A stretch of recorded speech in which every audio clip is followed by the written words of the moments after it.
Do you know that the world number one country in the world, that is United States, once feared the free speech and the communism, all because of its paranoid thoughts, which is not real, but all because of its paranoid thoughts.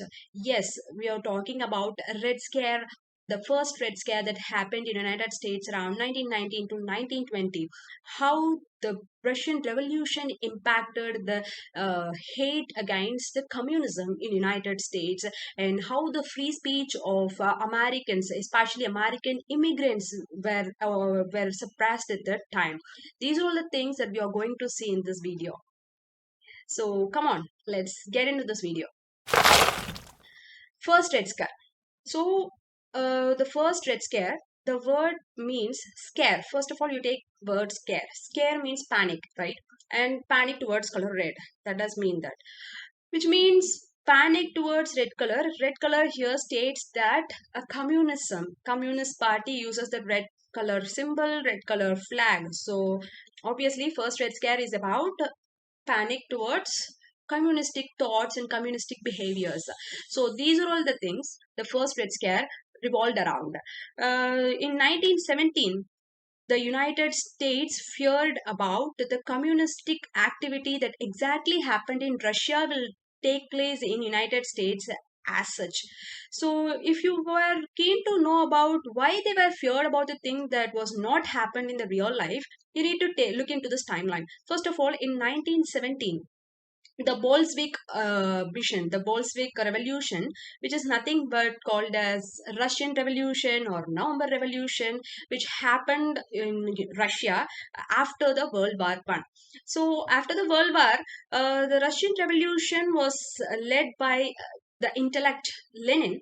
And the Communist Party that is led by Lenin dethroned the Russian government, and they come into the power during that time. So this is the exact time the Russian Revolution proved that the Labour Party can dethrone the common government and they can come to the power against the capitalist in the world. So this is the first instance, and second instance is about the passing of Sedition Act 1918. So Sedition Act was passed in United States, fearing that the exact revolution in the Russia will happen exactly in US only because of the speech of the commoners or heard in Russia. That should not happen here because the capitalists should be in the power in US, not like in Russia. So that is why they implemented Sedition Act, and also the immigrants' speech capability should be reduced. That's their main motive. And the third Red Scare is about the anarchic bombing 1919. So the term anarchic means the terrorist bombing. Yes, exactly. Before 1919 up to 1918, the American government officials thought that what they are saying that exactly happened in Russia is going to happen in United States is simply on their own thoughts, but never happened in reality. But after 1918, to add fuel to all these thoughts, in 1919, the government officials and enforcement officers were bombed by the terrorists, which added more fuel and more suspicious activity should be carried by these suspected immigrants. This is what their suspect is about. And these are all the timelines of 1917, 18, and 19, which led to the 1919 first Red Scar moment in United States, where people were more panicked about what government officials will say, that what about our free speech, what will they say if I tell something very normal in positive tone. Should I not even question in a normal tone against the government? This is about the first Red Scar moment in United States. Bolshevik Revolution. So, what exactly happened in the Russian Revolution which created the paranoia in the American capitalists' mind? So, to understand this, first of all, let's say there are two people that are participating in a marathon or any other running competition, and the that you are assume that a person A is there and person B is there, both are competing with each other for this marathon, and person A saw that the person B is drinking water, and in his mind he thinks that okay, he is drinking something, but why am I not drinking? Which means that he is drinking some energy drink. he has thought all those imaginative things in his mind, but simply the opponent person B is drinking a water. And when the competition begin, the person B is overtaking person A, and in his mind, the person B completely confirms that the person B had drunk the energy drink.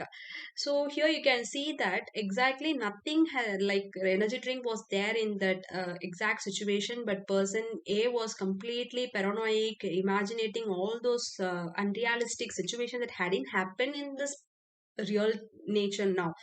So this is what exactly happened in America. Americans considered that exact Russian Revolution is going to happen in America, and they didn't just assume this, but they had their own points, saying that Karl Marx, the famous economist, in his book of against the capitalist, stated that the exact communistic movement is going to happen in the industrialized countries like Britain and possibly Germany. And what they thought is that is not going to happen there, but the situation is likely here. So in US the revolution is going to happen exactly like Russian Revolution. So these are all the things that made them in their mind the paranoid thing that didn't happen, that didn't exist in the real world, had given rise to the Red Scare. But if you see that the Red Scare movement by led by the paranoid Russian Revolution was not undertaken by the labor class. What many people understand here is that Russian Revolution was conducted by the labor class, the industrialized people, like the labor unions. But it actually happened by the peasants. That is, the if you see that Russia in 1919, it was a country. It was a country of agriculture, the agrarian society. It is, and most importantly, if the country is following agriculture, many people will be from agriculture only, which means many of the people who participated in this Bolshevik movements were peasants, that is farmers, not the laborers. So laborers were in minimum amount. So that is what many people mistakenly has the labor unions were behind all those scenes here. And the peasants were happily, initially they were very happy following all those communist intellectuals, like Lenin led the Communist Party in the Russia against the government, where they stay against the ruling government. But they stated that many of the Russian lands and factories and agricultural lands were owned by the small group of capitalists, which was against the poor people. So what is the motto was land, bread, and peace. So these are the three mottos that led by the Lenin Communist Party, which overthrown the Russian government at that time.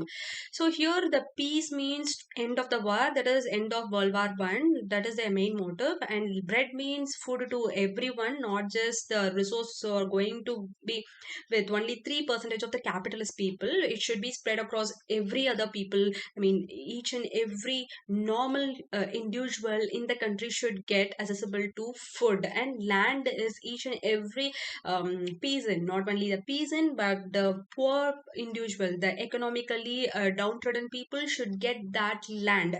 So these are all the three mottos because of which initially they were giving support to the Lenin government. But afterwards, what they did is history, where Lenin government stated that after dethrowing the own government, the Communist Party coming to power, they stated that the government will be going to control all the lands and industries. That is, the government controlled industries will be there, which was not happy with the peasants, and that is another story. But this is the thing that happened exactly in Russia, where Russia, I mean, in the Communistic Party, they bought the industry self-controlled by government, completely controlled by government. And this is the exact fear of the Bolshevik movement that were indulged in the American capitalists, mostly the powerful individuals' mind. What they thought is the normal communist peoples or the immigrants who were communists, they suspected who were communists, but who might know they might not be the communist. Okay, that is the exact example you can correlate with. So these are all the things that happened and led to the Bolshevik movement in Russia, which indulged fear in the American people mind. Debate of free speech.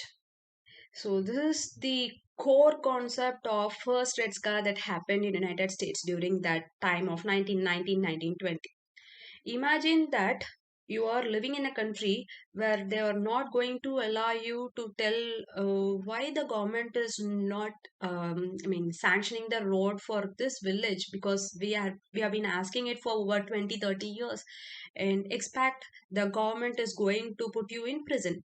So this is the exact thing that happened during the first Red Scare, where people were restricted from saying one or two speeches, even in the positive note, are not expected, and the courts and judicial activities were carried out, and the Sedition Act 1918, right, 1918, said that if you say anything, a simple thing against the government, you will be put into the prison, or you will not go, you're not going to stay in this country, you will be you will be gone to some other illegal country, and your well known history will not be known. That is what they said. Mostly they said that the immigrants should keep mum about this.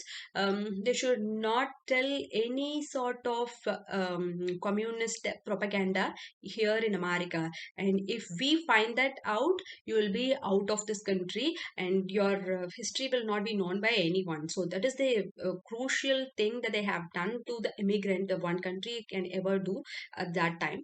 And if you can see all those parameters, there were courts that were saying that you did speech against hate speech against the government. Imagine if you speak something very little low about the government, it is okay. But if you speak about the hate, if you are going to hate speech about the government, imagine your situation. So that is what exactly happened in courts, where many persons were prisoned and jailed for 20, 30 years, or else they were moved from US to other country, very illegal country. They were not going to get access of the water, electricity, or something like that happened. But there were also situations that courts also provided that there was one person at that time who said that we should start war against the government, because this free speech activity, everyone has that right, and the court is completely blaming us for this situation. So the court sanctioned that okay, he has his basic rights. So there are two instances. Okay, the court sanctioned the punishment to some, and the court at the same time sanctioned that the speaking against government is a basic right. Anyone can criticize the government.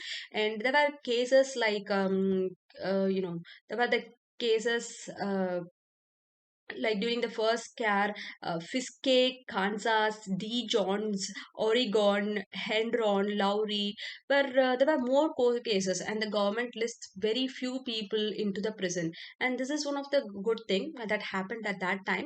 But the Red Scare left a great void in the American history of stating restriction of the free speech against its own individual, even though the immigrants are considered as their own citizen in America. But people gradually declined all those things, and it lasted only few amount of time. That is, a Red Scare just lasted, first Red Scare lasted only for few months, but its impact is still now known in American society. So that is what I wanted to elaborate about the first Red Scare. And we will see about the second Red Scare, how McCarthy's actions led to the second Red Scare during 1940, 50s and all, in our next video, during all those sessions and all. So that's all for today, and see you in next video. Until then, take care. Bye bye.